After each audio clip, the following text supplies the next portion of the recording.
Hello my dear student, welcome back to my YouTube channel. So कैसे हो आप सब? अच्छे होंगे ना? तो ये जो हमारा सेशन है, ये जो हमारा वीडियो है, वो बीएससी की फर्स्ट सेमेस्टर के लिए बच्चों के लिए, ठीक है ना?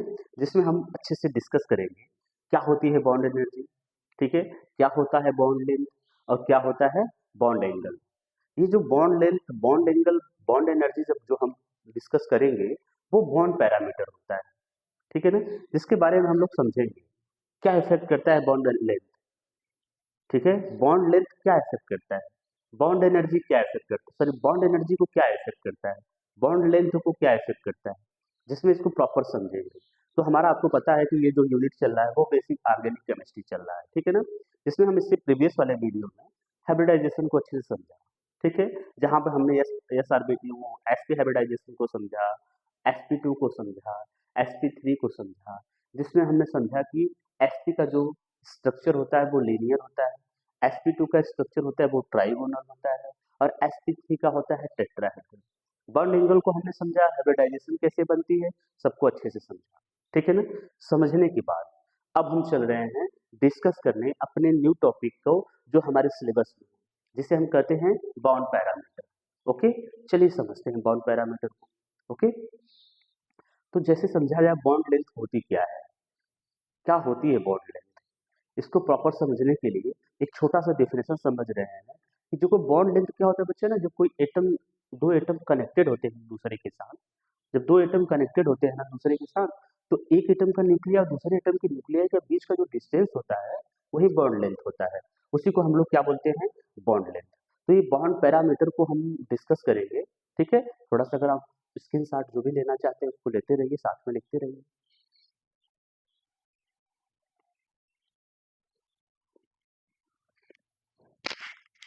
ओके, चलिए समझते हैं क्या होती है बॉन्ड लेंथ, ठीक है? ये इंपॉर्टेंट इसलिए होने वाला है सेक्शन, सॉरी आज का जो वीडियो, वो सेक्शन ए का मैक्सिमम आप क्वेश्चन उठा के देखेंगे, सेक्शन ए का मैक्सिमम आप क्वेश्चन उठा के देखेंगे जिसमें डायरेक्टली पूछा हुआ है what is the bond angle, what is the bond length, what is the bond energy. Okay, अगर ये by the way by the chance section B में पूछ रहा है तो वहां पर ये पूछेगा what is the factor affecting bond length, explain the definition of bond energy या फिर बॉन्ड लेंथ, ठीक है ना? जैसा क्वेश्चन पूछेगा, लेट्स सी कि कैसा ये डेफिनेशन इसका होगा, बॉन्ड लेंथ क्या होता है, इसको हम प्रॉपर समझेंगे बॉन्ड लेंथ क्या होता है। जैसे मैंने बताया कि दो एटम है, कनेक्टेड एटम होते हैं, late us suppose this is a atom which are connected by a single bond, double bond, whatever doesn't matter. Okay, whenever these are these two atoms are connected by a bond, okay, the nuclei of this atom, nuclei of this atom, the distance between nuclei of two connected atom is known as bond length. Okay, simply इसका देखा जाए, the bond length is the average distance between the nuclei of two bonded atom, average distance बताया जा रहा है। The bond length is the average distance between the of between the nuclei of two bonded atom, that atom is that atom. Okay, in a molecule, किसी molecule में दो atom जो आपस में जुड़े होते हैं, बॉन्डेड एटम होते हैं, उनके न्यूक्लियाई के एवरेज डिस्टेंस को हम क्या कहते हैं, बॉन्ड लेंथ कहते हैं। It is usually express in picometre, PM, शाम वाला पीएम नहीं, picometre. Okay, angstrom A naught से दिखाया जाता है इसे, ठीक है? समझ में आया क्या होती है बॉन्ड लेंथ? समझ में आया? ओके, अब समझते हैं the three main factors affecting bond length. अच्छा, ये थ्री मेन फैक्टर ही बस अफेक्ट करते हैं? नहीं, थ्री मेन फैक्टर अफेक्ट नहीं करते हैं, इसको बहुत से ऐसे फैक्टर अफेक्ट करते हैं जो हमको स्टडी करना है, ठीक है? लेकिन जो हमारे सिलेबस में है वो सिर्फ तीन ही दिया है, ठीक है ना? तीन दिया है या चार दिया है? तीन ही दिया है। बेसिकली आपको तीन देना ही है एग्जाम में, और भी अच्छे से देना है, प्रॉपर देना है, ठीक है? कौन से फैक्टर को, कौन से ऐसे फैक्टर्स हैं जो बॉन्ड को, बॉन्ड लेंथ को अफेक्ट कर रहे हैं, या बॉन्ड लेंथ को अफेक्ट करना मतलब बॉन्ड लेंथ है ना, बॉन्ड लेंथ को छोटा कर देना, बॉन्ड लेंथ को बड़ा कर देना, ये कौन सा फैक्टर है जो इसको अफेक्ट कर रहा है? तो इसमें पहला जो फैक्टर लिया जा रहा है बॉन्ड ऑर्डर। ये बॉन्ड ऑर्डर होता क्या है? जनरली ये बताया जा रहा है, क्या बताया जा रहा है? Bond order is the number, एक नंबर होता है किसका? इन ऑफ केमिकल बॉन्ड्स, किसी केमिकल बॉन्ड्स में एक नंबर होता है, ये फॉर्म्ड होता है, बनता कब है? बिटवीन टू एटम, दो एटम के बीच में बनता है। सिंपली आप कह सकते हो अगर दो एटम के बीच में जितना बंद होगा उतना हम बॉन्ड कहेंगे। समझ में आया? हाँ, समझ में आना चाहिए। देखिए बच्चा, पहला देखो इसका relation, higher the bond order, ज्यादा बॉन्ड ऑर्डर होगा, ठीक है ना, स्ट्रॉन्गर द बॉन्ड, बॉन्ड क्या होगा? स्ट्रॉन्गर होगा, और लेंथ क्या होगी? छोटी होगी, लेंथ क्या होगी? छोटी होगी। Lower the bond order, bond order क्या होगा? कम होगा। कौन सा बॉन्ड होगा? वीक बॉन्ड होगा, लॉन्गर बॉन्ड लेंथ होगी उसकी, उसकी जो बॉन्ड लेंथ होगा वो लॉन्गर होगा, मतलब कि बॉन्ड ऑर्डर ज्यादा हुआ, शॉर्टर बॉन्ड लेंथ हुआ, बॉन्ड ऑर्डर कम हुआ, लॉन्गर बॉन्ड लेंथ हुआ, बॉन्ड ऑर्डर हुआ, ठीक है ना। चलिए समझते हैं रीजन क्या है। When a bond order increases, जब बॉन्ड ऑर्डर बढ़ता है, like single, double, triple, single bond, double bond, triple bond, जब ये बढ़ता है the electron density between the nuclei increases, nuclei के बीच में जो इलेक्ट्रॉन डेंसिटी होती है वो बढ़ जाती है। कब बढ़ जाती है? जब बॉन्ड ऑर्डर बढ़ता है। बॉन्ड ऑर्डर कब बढ़ रहा है? सिंगल से डबल, डबल से ट्रिपल जब हो रहा है तो इलेक्ट्रॉन डेंसिटी बढ़ जा रही है, ठीक है।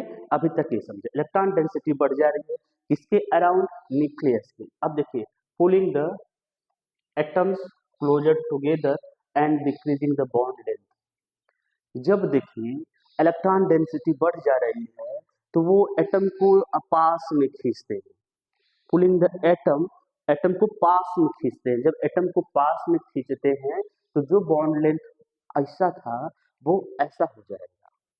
क्यों? क्योंकि क्योंकि इलेक्ट्रॉन डेंसिटी बढ़ रही है। कहाँ? न्यूक्लियस के चारों तरफ। जब न्यूक्लियस के चारों तरफ इलेक्ट्रॉन डेंसिटी बढ़ रही है तो वो धीरे धीरे धीरे बॉन्ड लेंथ को क्या कर देगा? कम कर देगा। तो अगर आपसे पूछा जाए which is which have higher bond length in following, like alkane, alkene, alkyne, so give me answer. So you can clearly that the bond length of single bond is higher as compared to double bond, and the bond length of double bond is higher as compared to triple bond, and lower as compared to single bond। समझ में आया? चलिए देखिए, this is a carbon single single, carbon single bond, carbon double bond, carbon triple bond, bond order is 1, bond order is 2, bond order is 3, okay, you can correct directly relate the bond length. What is the bond length? Bond length of carbon carbon single bond is exactly ये हम लोगों की बस की बात नहीं है कि हम लोगों को वाटर दे दिया जाए और बताया जाए कि आप बताओ कि इसमें ऑक्सीजन और हाइड्रोजन के बीच में जो डिस्टेंस है ना वो कितना है। हम लोगों के पास तो ऐसा सिस्टम तो है नहीं कि हम उसको पहले मैग्नीफाई करें, उसको देखें, छोटा सा करें, फिर उसके बाद देखें, नहीं नहीं, हम लोगों को डेटा बताया जाता है, हम लोग डेटा याद करते हैं, उस डेटा को हूबहू एग्जाम में प्रेजेंट करते हैं, इतना हमारा काम है, ठीक है ना। एग्जाम में प्रेजेंट करने के बाद जैसे हमने प्रेजेंट किया है ना, प्रेजेंट करने के बाद आगे जाएंगे, आप भी उठेंगे, बच्चों को ऐसे ही बताएंगे कि ये याद करना है, ठीक है। चलिए समझते हैं, जो भी डेटा वो प्रोवाइड करते हैं उसको हमको करना है। समझ में आया? तो जो कार्बन कार्बन सिंगल बॉन्ड है इसका बॉन्ड ऑर्डर क्या बताया गया? 1, और जो बॉन्ड लेंथ होगा वो 154 होगा। एजुकेशन दिया जाएगा कि देखो ऐसा होता है, कार्बन कार्बन जो डबल बॉन्ड है उसमें जो बॉन्ड ऑर्डर है वो कितना है? 2 है, तो 134 हुआ। ओके, कार्बन कार्बन 3 बॉन्ड का जो बॉन्ड लेंथ है 120 हुआ। Okay good. ये बोल रहे हैं bond length is inversely proportional to the bond order. कौन बच्चा? बॉन्ड लेंथ किसके इनवर्सली प्रोपोर्शनल है? 1 upon bond order. Bond order आया? क्या समझे बच्चा आप लोग? देख रहे हैं कि अगर हम बॉन्ड लेंथ को बढ़ा रहे हैं, बॉन्ड लेंथ को बढ़ा रहे हैं, बॉन्ड ऑर्डर क्या होगा? घटेगा। ठीक है, चलिए दूसरा जो हमारे फैक्टर है जो अफेक्ट कर रहा है, किसको अफेक्ट कर रहा है बच्चा? आप बोलोगे बॉन्ड लेंथ को अफेक्ट कर रहा है, तो ये होता है साइज ऑफ एटम। क्या होता है? Size of atom. Size of atom in a molecule, किसी मॉलिक्यूल में जो साइज ऑफ एटम है वो कैसे अफेक्ट कर रहा है किसको? Bond length. चलिए समझते हैं। The atomic size, the atomic size of bonded atoms, atomic size of bonded atoms greatly influence the bond length। ये अच्छे से बहुत ज्यादा क्या करेगा? प्रभावित करेगा। किसको प्रभावित करेगा? बॉन्ड लेंथ को। ठीक है ना? रीजन क्या है उसको समझते हैं। अब क्या रिलेशन है उसको समझते हैं। देखिए larger bond length, larger atom, sorry larger atom nuclei further apart, एक दूसरे से दूर होंगे न्यूक्लियाई। समझ लीजिए जब देखिए बड़ा सा एटम होगा, लार्जर एटम होगा, वो उसके जो न्यूक्लियाई होंगे एक दूसरे से दूर होंगे। अपार्ट फ्रॉम जो न्यूक्लियाई होते हैं, न्यूक्लियाई और फर्दर अपार्ट वो दूर होते हैं। ठीक है ना? जब न्यूक्लियाई उसका दूर होगा, न्यूक्लियस उसका दूर होगा, अब देखिए जब उसका न्यूक्लियस दूर होगा लॉन्गर बॉन्ड लेंथ होगा। ठीक है ना? किसी एटम्स का आप देख लीजिए, एटम्स का देख लीजिए कि लेट अस सपोज हमारे पास कुछ एटम है। अगर ये छोटा वाला एटम्स है तो इसका न्यूक्लियाई पास होगा ना, ये बड़ा वाला एटम्स है इसका न्यूक्लियाई दूर होता है ना। जैसे जैसे देखो न्यूक्लियाई एटलीस्ट जो हम बॉन्ड लेंथ पढ़ रहे हैं वो न्यूक्लियाई दो एटम के न्यूक्लियाई के बीच का डिस्टेंस पढ़ रहे हैं, एवरेज डिस्टेंस पढ़ रहे हैं। लेकिन यहाँ पे बोल रहा है कि अगर एटम बड़ा होगा तो वो न्यूक्लियाई से उसके न्यूक्लियाई जो है दूर होगा, जिसकी वजह से वो लॉन्गर बॉन्ड लेंथ होगा। ठीक है ना? एटम स्मॉलर हुआ, एटम क्या हुआ? स्मॉल हुआ, तो न्यूक्लियाई क्या हुआ? क्लोजर हुआ। That's why shorter bond length हुआ। समझ में आया? ठीक है, समझ में आया तो ठीक है, और नहीं समझ में आया तो फिर से देख लीजिए। When the atomic size increases, the distance between nuclei also increases. Okay समझ लेते हैं। देखिए बच्चा, अगर आपके पास कोई एटम ए वाला है और इसका जो रेडियस अब आप देख रहे हो, इधर देखो छोटा सा न्यूक्लियाई है, ये है बड़ा सा न्यूक्लियाई। ठीक है, अब जब इनका बॉन्ड को देख लो, फिर ये वाला देख लो, इन दोनों की जो न्यूक्लियाई है दूर दूर है।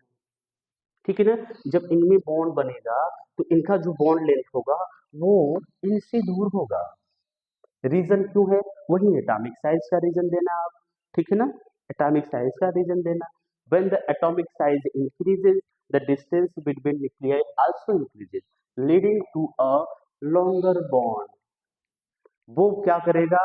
वो बॉन्ड को लॉन्गर कर देगा। ठीक है, चलिए बहुत सही। ठीक है, तो समझते हैं दूसरा एग्जाम्पल को अच्छे से। Let we have example of this is a hydrogen, this is a hydrogen, this is fluorine, fluorine, bromine, iodine, this is a halon. Okay, whenever we are moved from in the periodic table from top to bottom, fluorine, fluorine, bromine, iodine, atomic size, you can say atomic size, atomic radius will increases during going to top to bottom. जब हम top to bottom जाते हैं तो fluorine से कहाँ तक? Iodine आने तक हमारा जो एटॉमिक साइज है वो बढ़ेगा, वो भी ऐसी बात है। एटॉमिक रेडियस का डिफिनेशन होता है। ठीक है ना? जब एटॉमिक रेडियस इंक्रीज करेगा एटॉमिक साइज बढ़ेगी, जब एटॉमिक साइज बढ़ेगा तो बॉन्ड लेंथ भी क्या होगा? बढ़ेगा। So you can say bond length is directly proportional to the atomic size. So here we can say clearly that This is a fluorine, this is a chlorine, this is a bromine, this is iodine. And other atom is hydrogen, hydrogen, hydrogen, hydrogen. Hydrogen is constant, no variation. Okay, so you can clearly say that iodide have higher atomic size. That's why Hi bond length is higher. Okay, good. HF का जो atomic size है वो smallest है, bond length क्या होगा आप बोलोगे shortest होगा, छोटा होगा। ऐसे नहीं आपको बस एच आई दिया जाएगा तो आप कैसे बताओगे छोटा होता है, नहीं नहीं नहीं, आपको H I sorry H I नहीं एच एफ और एच आई ये सब दिया जाएगा तब आप कंपेरिजन करोगे। हाँ दोनों में तो एच एच सेम है, हाँ एक फ्लोरीन है एक आयोडीन है, क्या वो हो सकता है कंडीशन हो सकती है, तो आप बोलोगे जो एटम ऊपर होता है पीरियोडिक टेबल में उसके साइज जो एटम नीचे होता है पीरियोडिक टेबल में उससे छोटा होता है। जब उससे छोटा होगा, क्यों छोटा होगा, क्योंकि उसमें जो इनर सेल वो सेल इंक्रीजेड होते रहते हैं, इलेक्ट्रॉन बढ़ता रहता है, उसको हम पढ़ाएंगे, प्रॉपर पढ़ाएंगे। ठीक है, चलिए टाइप ऑफ हाइब्रिडाइजेशन, जो हाइब्रिडाइजेशन है अलग अलग जो हाइब्रिडाइजेशन आपने पढ़ा, क्या क्या पढ़ा, sp पढ़ा और क्या पढ़ा, sp2 पढ़ा और sp3 पढ़ा। ये जो हाइब्रिडाइजेशन है बच्चा, ये बॉन्ड लेंथ पर अफेक्ट कैसे करेंगे, ये बॉन्ड लेंथ पर कैसे अफेक्ट करेंगे, इसको समझना है, देखना है। देखो hybridizations determine the percentage of s character, यहाँ से हम परसेंटेज ऑफ एस कैरेक्टर पता करेंगे in the hybrid orbital forming the bond. वो जो बॉन्ड बनाते हैं उनमें हम परसेंटेज ऑफ एस कैरेक्टर पता करेंगे। परसेंटेज ऑफ एस कैरेक्टर कैसे पता करते हैं बच्चा, अभी हम आपको बता दे रहे हैं, ठीक है ना, पहले समझ लो।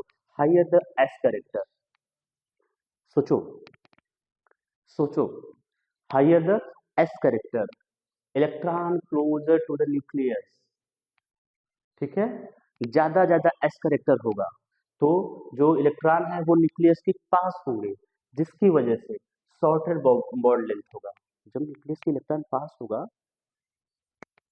सोचो जरा जान दो, ये न्यूक्लियस है, हंसना मत मना है, सीरियस पढ़ाई करते हैं। ये न्यूक्लियस है ना, इलेक्ट्रॉन है, अगर इलेक्ट्रॉन इधर पास आ गया, सोचो इलेक्ट्रॉन यहाँ है, इलेक्ट्रॉन पास आ गया, जब इलेक्ट्रॉन पास आ गया तो साइज क्या होगी, अब बोलो छोटी होगी। अरे जब साइज छोटी हो गई तो बॉन्ड लेंथ क्या हो जाएगा, अब बोलो छोटा हो जाएगा, वही तो हम कहना चाहते हैं। तो shorter the bond length, higher the s character, ज्यादा एस कैरेक्टर होगा तो जो जो इलेक्ट्रॉन है वो पास आ जाएंगे न्यूक्लियस के, ज्यादा एस कैरेक्टर न्यूक्लियस के पास इलेक्ट्रॉन आ जाएंगे, जिसकी वजह से आप बोलोगे जो बॉन्ड लेंथ है वो क्या होगा, सर छोटा होगा। अब देखिए लोअर द एस कैरेक्टर, कहानी उल्टा हो जाएगा ना, आप समझ रहे हो ना, कहानी उल्टी हो जाएगी। हाँ S lower the s character, come S character होगा, इलेक्ट्रॉन फर्दर वो फर्दर होंगे, दूर होंगे, इलेक्ट्रॉन बोथ होंगे न्यूक्लियस से क्या होंगे, दूर होंगे, further further electrons are apart from the nucleus, दूर होंगे। जब वो इलेक्ट्रॉन दूर होंगे न्यूक्लियस से, you can clearly understand what happen when electron have maximum distance from the nucleus, that's why their size will be increases. If the size are increases, then you can clearly say that bond length also increases, longer the bond length, clear, good। अब ये बताओ बच्चा, यहाँ पर sp में 50% बता रहा है, sp2 में 33% बता रहा है, sp3 में 25% बता रहा है।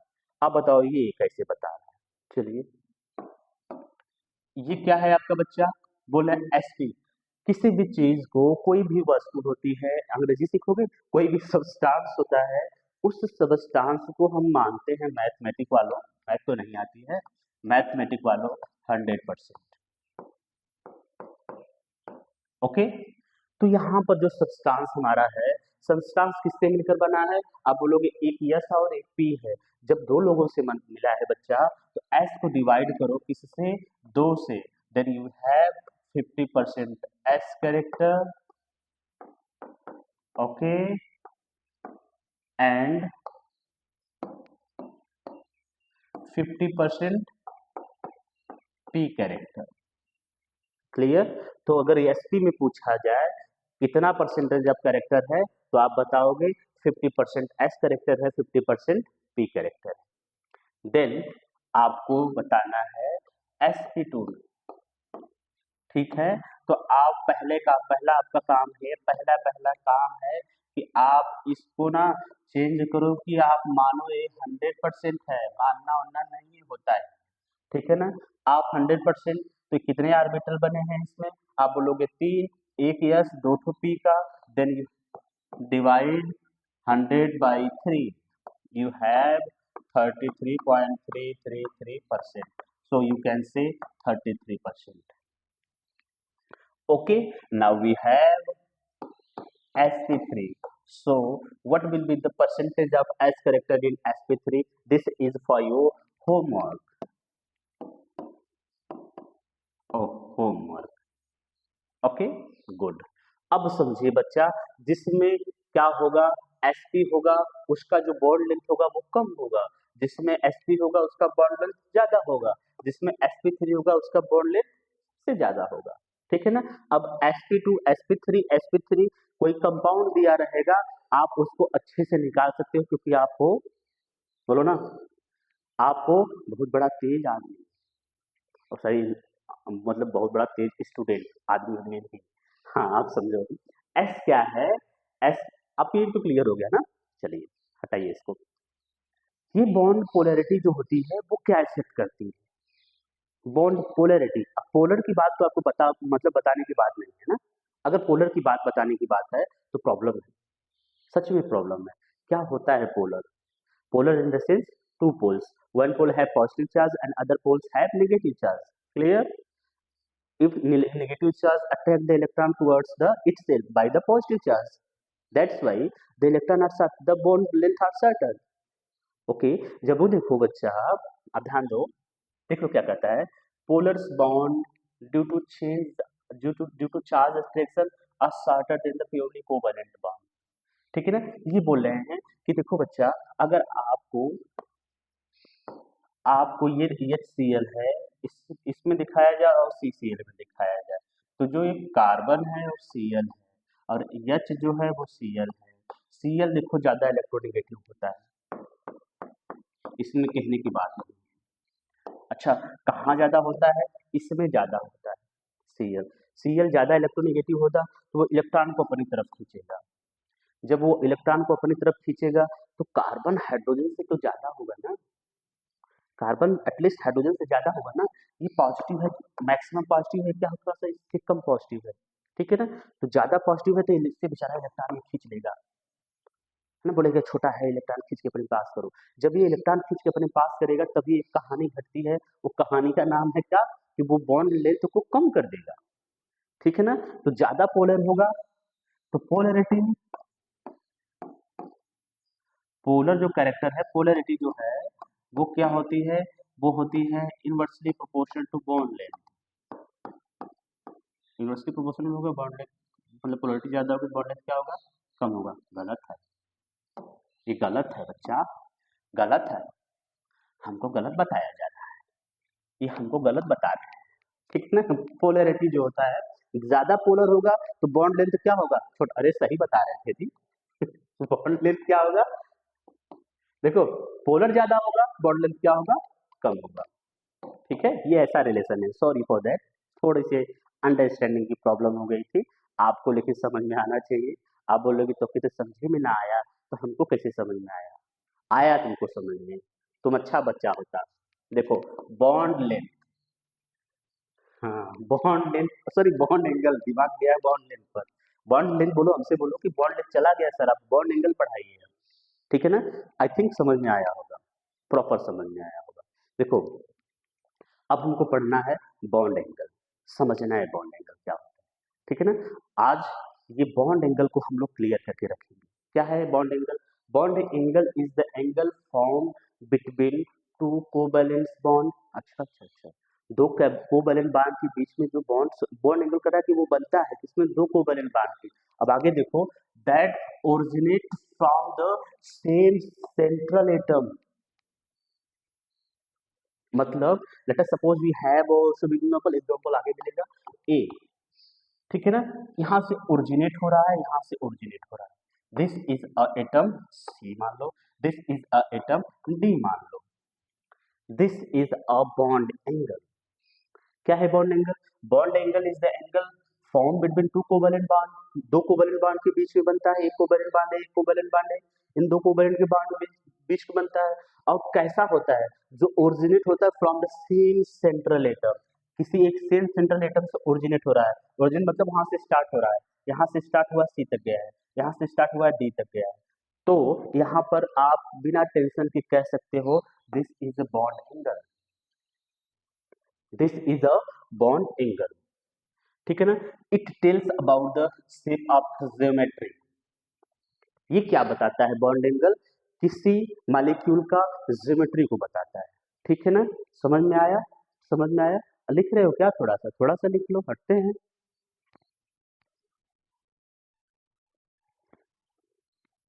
गुड। चलो, ज्योमेट्री बताता है और इसकी जो यूनिट होती है वो डिग्री होती है। आप बोलते हो 160 डिग्री, 170 डिग्री, 120 डिग्री, 90 डिग्री, ठीक है ना, 109 डिग्री, ऐसे ही बोलते हो ना, 180 डिग्री, ये भी बोलते हो तुम, तेज हो तुम यार। चलो देखो, द मॉलिक्यूल H2O का देख लो। H2O का जो बॉन्ड लेंथ होता है ना, आप बनाते रहना, कुछ इस तरह से होता है। ठीक है, जो बॉन्ड लेंथ होता है 104 होता है, याद कर लेना इसको, बक्स में पूछा जाता है कि बॉन्ड लेंथ जो H2O में होता है वो कितना होता है, 104 होता है।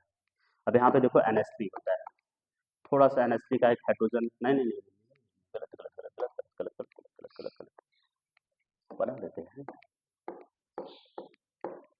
ये लोन पेयर होता है, कलर चेंज कर देंगे तो समझ में आएगा। ये हाइड्रोजन, ये हाइड्रोजन, ये हाइड्रोजन, ठीक है ना। इनके बीच का जो डिस्टेंस होता है NH3 का वो 107 डिग्री होता है, ठीक है ना। अब समझिएगा, CH4 में, CH4 का हमारा कुछ इस तरह से बनता है बच्चा, हाइड्रोजन, हाइड्रोजन, हाइड्रोजन, हाइड्रोजन, 109 होता है, ठीक है। CO2 का देख लो बच्चा लोग, CO2 का होता है ऐसा, ठीक है, ये लीनियर होता है।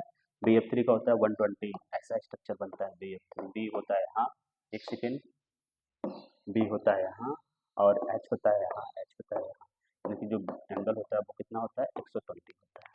स्ट्रक्चर हो गया।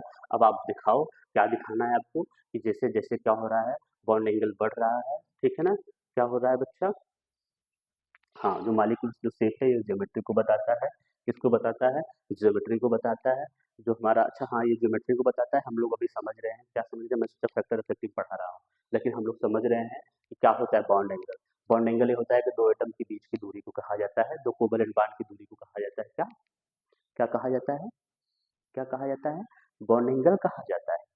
ठीक है, स्ट्रक्चर बनाना, एग्जाम्पल हट जाते हैं थोड़ा सा। बॉन्ड एंगल याद रखना बच्चा लोग, आप लोग देखो, bond angle is the angle between two bonded connected to the same atom. Same atom से जो बॉन्ड कनेक्ट होंगे उसके बीच का जो डिफरेंस होगा उसे बॉन्ड एंगल कहेंगे। कौन से फैक्टर अफेक्ट करते हैं बॉन्ड एंगल को? Types of hybridisation. ये हाइब्रिडाइजेशन कैसे अफेक्ट करता है, थोड़ा सा सिंपली, अब तो आपको समझ में आ गया होगा बच्चा ना। देखो, explanation, bond angle depends on the hybridisation, okay, of the central atom because the hybrid orbitals have the different shape and direction। देखो, बॉन्ड एंगल वो क्या करता है, डिपेंड्स करता है हाइब्रिडाइजेशन। हाइब्रिडाइजेशन पे डिपेंड करता है तो हम झूठ बोलना ही होगा। जब आप इसके वो टाइप्स पढ़ रहे हो, फिट पढ़ रहे हो, तो ये बोलना ही पड़ेगा, झूठ तो बोलना ही होता है। बिना झूठ बोले आप लाइफ में सक्सेस ही नहीं हो पाएंगे। ये भी लिख लो, मूल मंत्र हमारा ज्ञान है। Bond angle depends on the hybridisation of the central atom because hybrid orbitals have the different shape and direction. जो हाइब्रिड ऑर्बिटल है वो डिफरेंट शेप रखता है और डायरेक्शन भी रखता है। चलिए ठीक है, as the s character increases, यहाँ पे देख लो एस करेक्टर बढ़ेगा, the bond orbitals come closer, जो बॉन्ड्स ऑर्बिटल वो क्लोजर आएंगे, the nucleus and the pulls the further apart each other and increase the bond angle. अब देखो, सिंपल देख लो इसमें, s character increases, s character बढ़ा, ठीक है, the orbital come closer to nucleus, जो ऑर्बिटल है वो न्यूक्लियस के पास आ जाएंगे, एंड पुश्ड, वो क्या करेंगे, पुश्ड करेंगे फर्दर अपार्ट, और क्या करेंगे, दूर करेंगे, इंक्रीजिंग द बॉन्ड एंगल, और वो क्या करेंगे, बॉन्ड एंगल को बढ़ाएंगे। ठीक है, अब समझिए जरा इसमें मॉलिक्यूल्स में देखिए, हमारे पास क्या है, BeCl2 है, सॉरी Cl2 कहाँ से आ गया, एक सेकेंड, हाँ जी, ये क्या है, ओ Cl2 तो ढंग का लिख दो, ये Cl है, Cl बॉन्ड एंगल क्या होगा इनका, 180 होगा, ठीक है, लीनियर है। इसमें परसेंटेज ऑफ एस करेक्टर कितना है 50%। 50% एस करेक्टर हुआ, बॉन्ड एंगल 180 चला गया। ठीक है, अब देखिए बी एफ थ्री यही होगा ना, 120 सॉरी 120 होता है ना, 120 120 होता है, 120 होता है ना। देखो अब इसको अगर हम समझ लिए कि बी एफ थ्री में जो S P character S character percentage of S character है वो कितना है, बी एफ थ्री में परसेंटेज ऑफ एस करेक्टर, एक second, percentage of S character वो है 33। परसेंटेज ऑफ एस करेक्टर कितना है 33, तो बॉन्ड एंगल कितना हो गया 120 हो गया। तो जैसे जैसे वो परसेंटेज ऑफ एस करेक्टर घट रहा है, बॉन्ड एंगल भी क्या हो रहा है, घट रहा है। चलिए देखिए सी एच फोर का, सी एच फोर को देखने के लिए हम समझ लेते हैं, थोड़ा सा एग्जाम्पल यहाँ देख सकते हैं। हाँ सी एच फोर को देख लीजिए, यहाँ पर सी एच फोर है। बच्चा ये देख रहे हो ना, सॉरी ऐसा तो नहीं होता है इसका बॉन्ड एंगल, एक सेकेंड, सी एच फोर हम नॉर्मली बना देंगे। अब इधर लेना है बार बार ऐसे हाइड्रोजन हाइड्रोजन हाइड्रोजन, ठीक है ना, हाइड्रोजन बनाइएगा तो मुझे मुझे उर्दू बहुत अच्छी आती है। अब यहाँ पर देखो 109 डिग्री हो जाएगा, ठीक है ना। तो परसेंटेज ऑफ एस करेक्टर कितना हुआ, परसेंटेज ऑफ एस करेक्टर 25% हुआ, बॉन्ड एंगल भी क्या हो गया, घट गया। तो ठीक है, जैसे जैसे परसेंटेज ऑफ एस करेक्टर घटेगा बॉन्ड एंगल भी घटेगा, ठीक है ना, वो डायरेक्टली अफेक्ट करता है। ठीक है, presence of loan pair, lone pair कैसे बॉन्ड एंगल को अफेक्ट करता है, तो उसके लिए हम कहना चाहते हैं कि जो लोन पेयर है वो कैसे अफेक्ट करता है उसको देखिए आप। उसको देखने के लिए सबसे पहले एक आप नियम समझ लीजिए बच्चा लोग, ये नियम बड़ा अच्छा है कि अगर कहीं बॉन्ड पेयर का इलेक्ट्रॉन है, ठीक है, और बॉन्ड पेयर का इलेक्ट्रॉन है, ठीक है, आप भी बोलो ठीक है, बोलो मेरे साथ ठीक है, लोन पेयर का इलेक्ट्रॉन है और किसका है, बॉन्ड पेयर का इलेक्ट्रॉन है, ये भी ठीक बोल रहे हो आप, बोलो बोलो बोलो, लोन पेयर लोन पेयर। अभी बोलो लोन पेयर क्या होता है, बॉन्ड पेयर क्या होता है, हमको तो आप कभी बताए नहीं, हमको अब बताए नहीं तो कैसे जानेंगे हम क्या होता है। देखिए जहां पर ज्यादा लोन पेयर होगा, lone pair in the sense, जैसे आप देखो नाइट्रोजन है ना, नाइट्रोजन की बच्चा आउटर मोशन में कितने इलेक्ट्रॉन, आप बोलोगे 5 इलेक्ट्रॉन, नाइट्रोजन के आउटर मोशन में 5 इलेक्ट्रॉन होता है। ये बॉन्डिंग बनाता है कितना, आप बोलोगे 3, 3 बॉन्डिंग बनाने के बाद इसके पास जो 2 इलेक्ट्रॉन बच जा रहे हैं उसको लोन पेयर बोला जाता है। लोन पेयर मतलब 2 इलेक्ट्रॉन, जो 2 इलेक्ट्रॉन बच जाते हैं उसे लोन पेयर कहा जाता है। तो देखो अगर किसी के पास एक लोन पेयर और ये देखो ये बॉन्ड पेयर बोला जाता है, कहाँ गया हमारी लड़की पेनिया, देखो ये इसका क्या बोलते हैं बॉन्ड पेयर, ये क्या है बच्चा हमारा लोन पेयर। तो जो बॉन्ड पेयर और लोन पेयर में इंटरेक्शन देखो, अट्रैक्शन देखो, रिपल्सन देखो, और एक बॉन्ड पेयर बोला जाता है इसको, ठीक है ना। अब कहीं दो ठो आ जाएगा तो उसे लोन पेयर बोला जाएगा। तो बॉन्ड पेयर और लोन पेयर और बॉन्ड पेयर में किससे ज्यादा रिपल्सन होगा, तो आप बोलोगे लोन पेयर बॉन्ड पेयर में ज्यादा होगा इसकी तुलना में। समझ में आया, तो ये कैसे अफेक्ट करेगा कि बॉन्ड एंगल को घटा रहा है कि बॉन्ड एंगल को बढ़ा रहा है, चलिए समझते हैं। देखिए presence of lone pair in the sense, lone pair of electrons, hello, lone pair of electrons occupy more space. जो लोन पेयर ऑफ इलेक्ट्रॉन्स होते हैं वो क्या होते हैं, ज्यादा स्पेस लेते हैं, जब ज्यादा स्पेस लेंगे तो बॉन्ड पेयर को घसका देंगे। देखो ये क्या है भाई साहब, आप समझो जरा, ये देखो हमारे पास ये बॉन्ड एंगल बना है ना, बॉन्ड एंगल है, अभी क्या करें इसके पास स्पेस ज्यादा होता है, ठीक है, तो इसको दबा देगा। पहले तो ऐसा अच्छे से बैठे थे, अगर यहाँ पे लोन पेयर आ गया, यहाँ पे लोन पेयर आ गया तो इसको थोड़ा सा पुश कर देगा तो बॉन्ड एंगल घट गया है ना जी। लोन पेयर ज्यादा होगा तो बॉन्ड एंगल कम हो जाएगा, जब रिपल्सन ज्यादा होगा तो बॉन्ड एंगल क्या हो जाएगा, कम हो गया। इससे बड़ा सिंपल कोई चीज है नहीं है। देखो ग्रेटर द रिपल्सन, ज्यादा रिपल्सन होगा, जैसे लोन पेयर का ज्यादा रहा तो बॉन्ड एंगल क्या हो जाएगा, बॉन्ड एंगल कम हो जाएगा। ठीक है, समझते हैं, यहाँ बताया गया रिपल्सन के बारे में कि ज्यादा रिपल्सन किसमें होता है, लोन पेयर में होता है, उससे कम किसमें होता है, लोन पेयर बॉन्ड पेयर में होता है, उससे कम किसमें होता है, बॉन्ड पेयर में होता है। देखिए जहां पर लोन पेयर 0 है, अब आप कहोगे कैसे हम लोन पेयर निकालेंगे छर जी आप लोन पेयर कैसे निकालोगे, तो हम बता रहे हैं कैसे निकालोगे। देखो बच्चा, आपके पास कार्बन है ना, कार्बन के आउटर मोशन में कितने इलेक्ट्रॉन, आप बोलोगे 4 इलेक्ट्रॉन, यही ना। कार्बन कितना बॉन्ड बनाता है, आप बोलोगे 4 बॉन्ड। बस एक सेकंड के लिए बता नहीं रुकना, कैसा ऐसा नहीं, स्ट्रक्चर क्लियर बनाओ, एक सेकंड।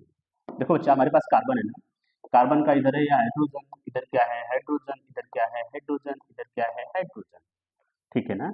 अब समझो बच्चा, देखो हमारे पास जितना भी लिया जा रहा है ना सब sp3 का ही है, ठीक है ना, लेकिन अब उनकी कहानी अलग होती है, हटाओ इनको। देखो ये क्या है, इनका जो बॉन्ड एंगल है वो कितना है, और ये क्या है, बॉन्ड एंगल कितना है 109 जो बताया गया। इनमें zero number of lone pair है। कैसे? देखो कार्बन कितना बॉन्ड बनाता है? चार, चार बॉन्ड बना लिया है ना, चार बॉन्ड बना लिया, तो इसके पास रेस्ट ऑफ इलेक्ट्रॉन कितना बचे? अब बोलोगे नहीं पता। कैसे नहीं पता? क्योंकि इसके आउटर मोस्ट में कितना इलेक्ट्रॉन बचा? अब बोलोगे चार इलेक्ट्रॉन। इसके आउटर मोस्ट में कितने इलेक्ट्रॉन? चार इलेक्ट्रॉन। चारों तो ये बॉन्ड में यूज कर लिया, इसलिए इसके पास जीरो बचा ना।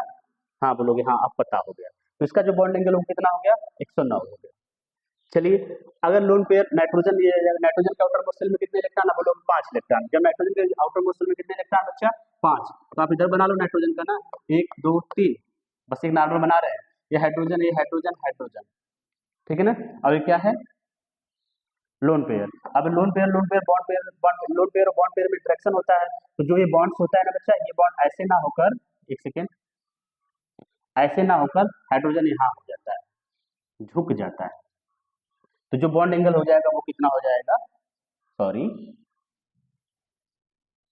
बॉन्ड एंगल कितना हो जाएगा? 107 हो जाएगा, ठीक है ना। अब चलिए, थोड़ा सा वैसे तो होना चाहिए इसको ऐसे, नाइट्रोजन नाइट्रोजन ताव से होना चाहिए, ठीक। लेकिन जो लोन पेयर कह रहा है कि भैया आप नीचे जाओ तो हटो, मुझे ज्यादा स्पेस चाहिए, यही बोल रहा है ना। ये ज्यादा स्पेस देगा तो उसको बॉन्ड एंगल क्या हो जाएगा? बॉन्ड एंगल अफेक्टेड हो जाएगा, ठीक है। आप इसको बना लो, हम रफ करेंगे इसको समझाने के लिए, थोड़ा इधर ही समझा देते हैं। ऑक्सीजन के आउटर मोस्ट में कितने इलेक्ट्रॉन? आप बोलोगे 6 इलेक्ट्रॉन। अब इसके आउटर मोस्ट में 6 इलेक्ट्रॉन, तो कितना हाइड्रोजन के साथ बॉन्डिंग बना रहा है? आप बोलोगे इसके साथ ये एक, यहाँ पे एक, दो बॉन्डिंग बना लिया सर, तो इसके बाद इलेक्ट्रॉन आउटर मोस्ट में कितने बचे? 4। जब इलेक्ट्रॉन आउटर मोस्ट में 4 बचे तो लोन पेयर कितना हुआ? अब बोलोगे 2। तो इसलिए ऑक्सीजन का जो स्ट्रक्चर होता है वो ऐसा स्ट्रक्चर होता है, झुक जाता है। 104.5 डायरेक्टली एग्जाम में पूछा गया, what is the bond angle of oxygen while having the same hybridization, ठीक है, समझ में आया। चलिए, इलेक्ट्रोनेगेटिविटी कैसे अफेक्ट करती है? देखो, इलेक्ट्रोनेगेटिविटी का काम क्या होता है? वो इलेक्ट्रॉन को अपनी तरफ खींच के रखता है। किसी के दो एटम है, देखिए, if the surrounding atom are more electronegative atom, more electronegative, जो आसपास के एटम है वो ज्यादा इलेक्ट्रोनेगेटिव होंगे। जब ज्यादा इलेक्ट्रोनेगेटिव होंगे तो वो पुल्स करेंगे बॉन्डिंग इलेक्ट्रॉन को अपनी तरफ खींचेंगे, तो रिड्यूस करेंगे क्या? रिड्यूस करेंगे रिपल्सन। रिपल्सन क्या करेंगे? रिड्यूस करेंगे between the bond pair and around the central atom, then this will decrease the bond angle, ठीक है ना। वो क्या होगा? बॉन्ड एंगल को घटा देगा। चलिए, यहां पर देख लीजिए, यहाँ सिंपल सा देख लीजिए, ये नाइट्रोजन वो NH3 है, PS3 है। NH3 जो PS3 वो बॉन्ड एंगल 93 है और इसमें कितना है? 107 है। जब ये है तो आप बोलोगे nitrogen is more electronegative than phosphorus, that's why they attract the electron. वो इलेक्ट्रॉन को अपनी तरफ खींचेगा, जब इलेक्ट्रॉन को अपनी तरफ खींचेगा, the smaller the cloud repulsion the larger bond angle, तो इसमें जो बॉन्ड एंगल क्या होगा? NH3 ज्यादा इलेक्ट्रोनेगेटिव, इसकी वजह से बॉन्ड एंगल ज्यादा होगा, इसका बॉन्ड एंगल कम होगा। चलिए, लास्ट वन डिस्कस करते हैं इसके साथ, बस यही लास्ट वन है। बॉन्ड एनर्जी क्या होती है किसी गैसियस मॉलिक्यूल का? सुनो जरा, दो एटम बने हुए हैं ना किसी गैसियस मॉलिक्यूल में, एक मोल बॉन्ड को, ठीक है, एक मोल को तोड़ने के लिए जो बॉन्ड बना है, एक मोल को तोड़ने के लिए जितना एनर्जी चाहिए होती है वो बॉन्ड एनर्जी होती है। बॉन्ड एनर्जी क्या होती है? Bond energy is amount of energy required to break, break मतलब तोड़ने के लिए, one moles of particular bond in a gaseous molecule so that the bond atom are completely separated, जिसकी वजह से बॉन्डेड एटम क्या होते हैं? बॉन्डेड एटम क्या होते हैं? सेपरेटेड हो जाते हैं। इसको समझने का मतलब यही है कि मिनिमम अमाउंट ऑफ एनर्जी है जो चाहिए होता है एक बॉन्ड को तोड़ने के लिए। समझ में आया? गुड, यही समझ में आना चाहिए। देखो, the bond energy of hydrogen, रख लो इसको, द बॉन्ड, इसको देखो मेजर किया जाता है किलो जूल पर मोल में, सॉरी किलो जूल पर मोल में। जो bond energy of hydrogen, hydrogen की जो बॉन्ड एनर्जी होती है वो क्या होती है? 436 होती है। कहीं हाइड्रोजन को तोड़ना है तो उसका जो बॉन्ड एनर्जी होगा ना, कितना एनर्जी लगाना होगा? 436 लगाना होगा, ठीक है। चलिए, बॉन्ड डिसोसिएशन क्या होता है? अब बोलो, बॉन्ड डिसोसिएशन होगी पर्टिकुलर बॉन्ड को अलग करने के लिए जो एनर्जी चाहिए होती है वही होता है बॉन्ड डिसोसिएशन, ठीक है। Let us suppose we have a methane, हमारे पास क्या है? मेथेन है, एक हाइड्रोजन को तोड़ना है, 435 किलो जूल चाहिए होगा। कार्बन से हाइड्रोजन को तोड़ना है ना, हाइड्रोजन से हाइड्रोजन को नहीं तोड़ना है, हाइड्रोजन से हाइड्रोजन को तोड़ना होगा तो वहां पे क्या होगा? 436 होगा, ठीक है ना। कार्बन से हाइड्रोजन को तोड़ना है तो वहां पे कितने मुझे लगाना होगा? 435 लगाना होगा। चलिए, इसको हटाइए। अब इसको देखो, कुछ एवरेज होता है, बॉन्ड एनर्जी क्या होती है? जो एवरेज होता है, इसके एवरेज निकालना होता है, जिसमें क्या होता है कि अब सबका अलग अलग बॉन्ड को तोड़ के उसका एवरेज निकाला जाता है, बॉन्ड एनर्जी बोली जाती है। चलिए, कुछ कौन से फैक्टर है affecting, oh my God, bond length आ गया है, सब मैटर बॉन्ड लेंथ का है। बट छोड़ो, which factor affecting bond energy, कौन से फैक्टर हैं जो बॉन्ड एनर्जी को अफेक्ट कर रहे हैं, ठीक है ना। आप लिखिएगा, जो बोल रहे हैं वो सुन के लिख लीजिएगा। पहला फैक्टर लिख लीजिएगा, size of atom. Size of atom क्या करता है, फैक्टर को कैसे, बॉन्ड एनर्जी के फैक्टर को कैसे अफेक्ट करता है, कैसे ये फैक्टर बॉन्ड एनर्जी को अफेक्ट करता है। Larger atom have the outer electron configuration. अच्छा देखो, एटॉमिक साइज याद रखो, एटॉमिक साइज इंक्रीज होगा, बॉन्ड लेंथ इंक्रीज होगा। जब बॉन्ड लेंथ इंक्रीज होगा तो बॉन्ड एनर्जी क्या होगी, बॉन्ड एनर्जी कम चाहिए होगी। इफ बॉन्ड लेंथ, ऐसा लिखो, if bond length increases, bond length क्या हो रहा है, बढ़ रहा है, तो बॉन्ड एनर्जी क्या होगी, कम चाहिए। आप ऐसा क्यों बोल रहे हो बॉन्ड एनर्जी कम चाहिए, क्योंकि देखो जब डिस्टेंस ज्यादा होता है ना न्यूक्लियस से, जब डिस्टेंस ज्यादा होता है बच्चा, उसको तोड़ने के लिए कम एनर्जी चाहिए होती है। समझ में आया, तो बॉन्ड एनर्जी क्या होगी, कम चाहिए। चलिए, बॉन्ड एनर्जी कम चाहिए। अगर बॉन्ड लेंथ क्या हो रहा है, डिक्रीज कर रहा है, बॉन्ड लेंथ छोटा हो रहा है, ठीक है ना, डबल बॉन्ड हो गया, ट्रिपल बॉन्ड हो गया, अगर ये बॉन्ड लेंथ क्या हो जाएगा, छोटा हो जा रहा है, तो बॉन्ड एनर्जी क्या हो जाएगी, बढ़ जाएगी। इसकी भी बॉन्ड एनर्जी ज्यादा होगी, इसकी भी बॉन्ड एनर्जी ज्यादा होगी। सो बॉन्ड एनर्जी क्या होती है, बॉन्ड एनर्जी क्या होती है, bond energy is inversely proportional to इसके बॉन्ड लेंथ। बॉन्ड लेंथ मतलब एटॉमिक साइज, ऐसा क्लियर। तो जो बॉन्ड एनर्जी किसकी होगी, जिसकी एटॉमिक साइज छोटी होगी उसकी बॉन्ड एनर्जी क्या होगी, ज्यादा होगी। जिसकी एटॉमिक साइज बड़ी होगी उसकी बॉन्ड एनर्जी क्या होगी, कम होगी। समझ में आया। तो एटम की साइज कैसे इफेक्ट करता है, एटम की साइज ऐसे इफेक्ट करता है। चलो ठीक है, दूसरा देख लो, बॉन्ड ऑर्डर। ये सब लेंथ के बारे में बात किया गया, लेंथ वाला है ना। तो अब बॉन्ड ऑर्डर क्या है, बॉन्ड ऑर्डर अफेक्ट करता है, आप बोलो हाँ बॉन्ड ऑर्डर अफेक्ट करता है। Then let us suppose we have a single bond, double bond, triple bond. Clear. अगर हमारे पास डबल और ट्रिपल और सिंगल बॉन्ड है, तो अगर इसमें से पूछा जाए कि किसकी बॉन्ड एनर्जी कम होगी, किसकी बॉन्ड एनर्जी ज्यादा होगी, तो ज्यादा बॉन्ड बॉन्ड ऑर्डर होगा। बॉन्ड ऑर्डर इंक्रीजेस, सो ज्यादा बॉन्ड ऑर्डर होगा इज 1/बॉन्ड एनर्जी, 1/बॉन्ड एनर्जी। बॉन्ड नहीं, बॉन्ड ऑर्डर ज्यादा होगा बच्चा, एक सेकंड थोड़ी सी कंफ्यूजन हो जाती है। बॉन्ड ऑर्डर ज्यादा हुआ, वो डायरेक्टली प्रोपोर्शनल होता है किसके, बॉन्ड एनर्जी के।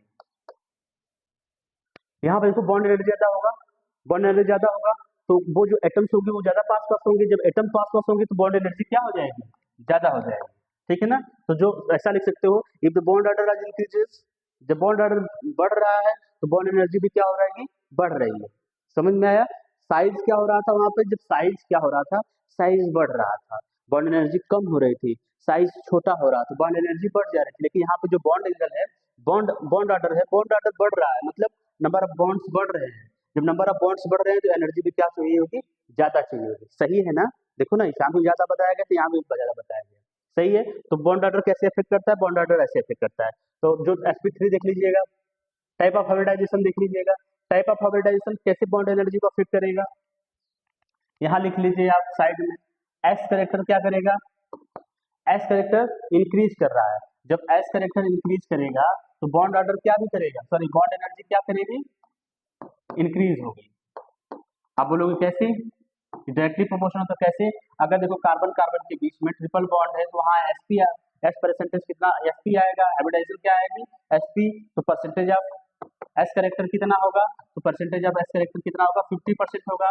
तो परसेंटेज ऑफ एस करेक्टर बढ़ रहा है, परसेंटेज ऑफ एस करेक्टर बढ़ रहा है, बॉन्ड एनर्जी भी क्या होगी, बढ़ जाएगी। परसेंटेज ऑफ एस करेक्टर घटेगा तो बॉन्ड एनर्जी भी क्या होगी, घटेगी। ये था किसके बारे में, बॉन्ड एनर्जी के बारे में, ठीक है।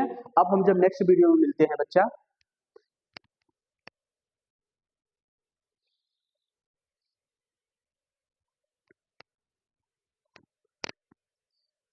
तो अब अगर इसका देखा जाए, क्या देखा जाए, इसमें अगर दूसरा वाला देखा जाए किसका, sp2 का, तो इसमें जो परसेंटेज ऑफ एस करेक्टर है वो कितना है, 33% है। तो इससे क्या होगा, कम होगा। अब फिर उसके बाद इसमें क्या होगा, सबसे कम एनर्जी लगाई जाएगी जिसमें 25% ऑफ एस करेक्टर होगा। तो hybridisation directly affect the bond energy, hybridisation is directly affected the bond energy. So today we are understand about the bond length, bond energy and bond order and hybridization, practical size of atom, everything. ठीक है। तो next video में हम मिलेंगे, तो आपको हम वहाँ पे डिलोकलाइजेशन और इंक्लूजन कंपाउंड और चिलेट्स कंपाउंड्स के बारे में बताएंगे, ठीक है ना। Thank you so much.